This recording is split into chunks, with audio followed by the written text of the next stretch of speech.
ভালো আছি, সত্যি ভালো আছি, তাহলে কিন্তু কথা বলা যাবে না। যদি ভালো না থাকতাম তাহলে 5 মিনিট সময় দিতাম কথা বলার জন্য। আসলে আমি এখানে এসে অনেক আনন্দিত এবং নিজেকে অনেক ভাগ্যবান মনে করি, কারণ গতকালকে আমরা ঝালকাঠি কাঠালিয়েছিলাম। হ্যাঁ, এই যে জয়ন্ত আমার সাথেই ছিল, ওখানে দুটো গীতা স্কুল উদ্বোধন করেছি। আর এই গীতা স্কুলের কথাটা আমার স্মরণে ছিল না যেন 21 তারিখে এইটা উদ্বোধন হবে।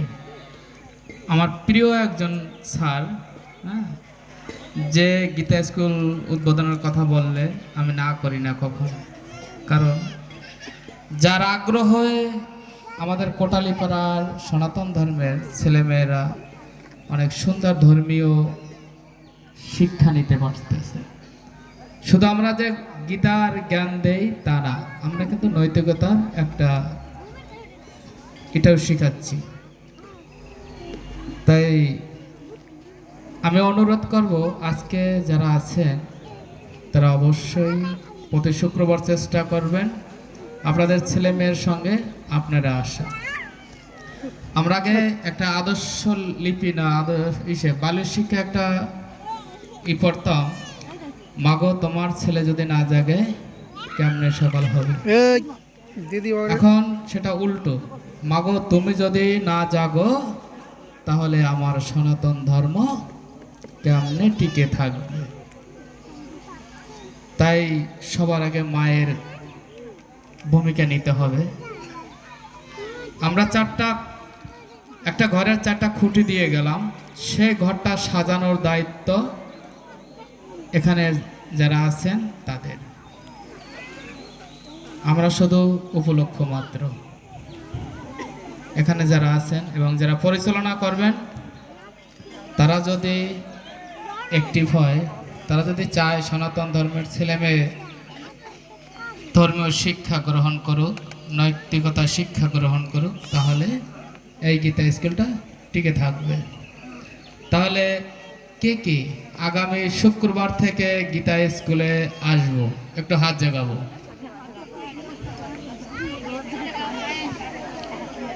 মারে অনেকেও আসবে না, মারে কেউ আসবে না।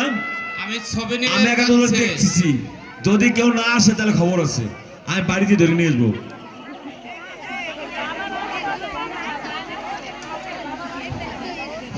শোনেন, গতকালকে ঝালকাঠি থেকে এখানে আসতে 100 কিলোমিটার, আমি 100 কিলোমিটার জার্নি করে আসতে পারছি শুধু আপনাদের জন্য। তাহলে আপনারা 5 মিনিট হেঁটে আসতে পারবেন? কেন আসবেন, কি কারণে বাচ্চারা কথা বলো না, সেই বিষয়টাই আলোচনা করব। আজকে বাংলাদেশের প্রতিটা গ্রামের থেকে ধর্মান্তরিত হচ্ছে, প্রতিটা গ্রাম থেকে। হয়তো আমরা জানি না, অজান্তেই আমাদের সনাতন ধর্মের দেবীরা ধর্মান্তরিত হচ্ছে।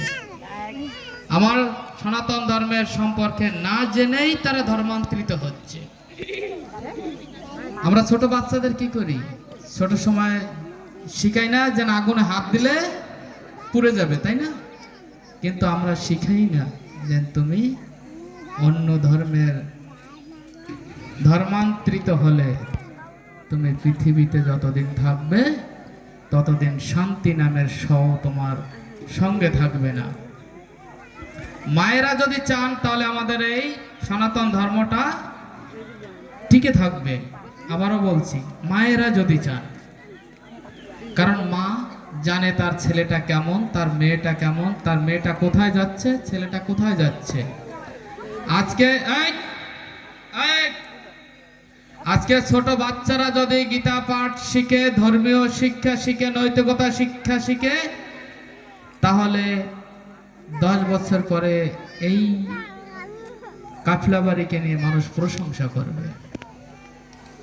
যেমন আমাদের এই প্রভুকে নিয়ে আমি সেই অন্য জেলায় গিয়ে প্রশংসা করি। আমি আর একটু প্রশংসা করি, আমার 2টা টিচার আছে।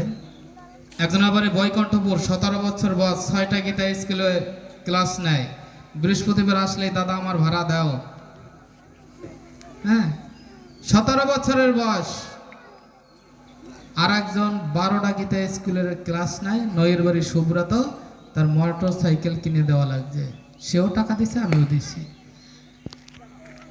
তাহলে আপনারা যদি চেষ্টা করেন, আপনাদের এই কাফলাবাড়ি থেকেই ওই রকম সনাতন ধর্মের লোক সৃষ্টি হবে। আপনারা চোরের মা হবেন? হ্যাঁ, গাঁজাখোরের মা, ভালো মানুষের মা? হ্যাঁ, তাহলে ভালো মানুষের মা ভগবান ভাববে যে কাফলাবাড়ি ভালো মানুষ নাই, তো একটা স্বর্গের তা সারি বলবে? আমাদের ছেলে মেয়েকেই ভালো তৈরি করতে হবে। আপনি আজকে যেমন গাছ লাগিয়ে পরিচর্যা করবেন, বড় হয়ে আপনাকে সেইভাবেই ফল দেবে।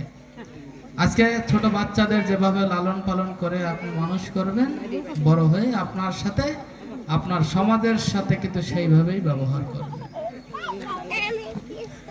আজকে আমাদের গ্রামে, মানে প্রতিটা গ্রামে 80% স্টুডেন্ট নেশাগ্রস্ত, হয় বিড়িতে, বাবায়, গাঁজায়। যদি কেউ মানা করতে যায়, বলে তোমার বাবার টাকা দিয়ে খাই। যে সর্বনাশ হয়েছে, ওকে যত ইংরেজন দেন কাজ হবে না। যে এখনো টিকে আছে তাকে শিখাইতে হবে। আমাদের যদি 1 কোটি টাকা দেন আর একটা বিড়ি দেন, হ্যাঁ, যেন 1 কোটি বিড়িটা খাও, 1 কোটি টাকা পাবা, নেশা হবে না। তাহলে প্রতিটা মা বাবাই যদি চান আপনার ছেলে মেয়ে ভালো হোক, তাহলে অবশ্যই এই গীতা স্কুলে নিয়ে আসবেন। আর আরেকটা অনুরোধ করব, আমরা গোপালগঞ্জের তো হরিচাঁদের মাটির, হ্যাঁ,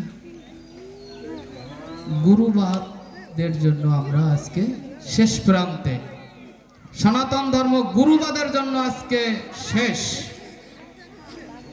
হয়তো এখানে অনুকূল ঠাকুরের শিষ্যরা কম, চট্টগ্রাম বা সিলেট দিয়ে অনুকূল ঠাকুরের শিষ্যরা অনেক।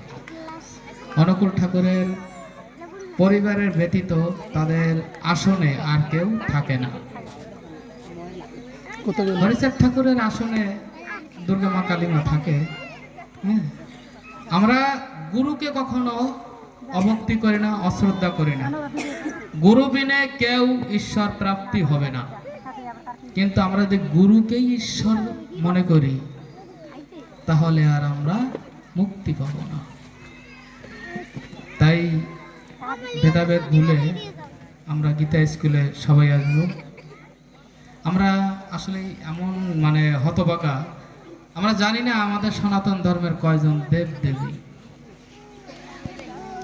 তোমরা যারা গীতা স্কুলের স্টুডেন্ট আছো তারা বলবা না, দেখি অন্য যারা আছেন সনাতন ধর্মের কয়জন দেব দেবী একটু বলেন তো। স্টুডেন্ট যারা তারা বলবো না, অন্য গীতা স্কুলের এখানে যারা আছে তাদের কাছ থেকে আজকে শুনবো সনাতন ধর্মে কয়জন দেবদেবী? 33 কোটি। হ্যাঁ, তাহলে এখানে আছি কয়জন? 200, 300, 33 কোটি লামলে ধরবে? হ্যাঁ, অন্য ধর্মের লোকজন বলে এই তোমাদের 33 কোটি দেব দেবতা সবাই চিনো। আসলে আমিও ছোটকালা জানছি, মনে হয় সংখ্যায় 33 কোটি। কোটি আর কোটি, কোটি হলো সংস্কৃত শব্দ, প্রকার। তাহলে আজকে আমরা জানবো 33 প্রকার সনাতন ধর্মে দেবদেবী। মনে থাকবে?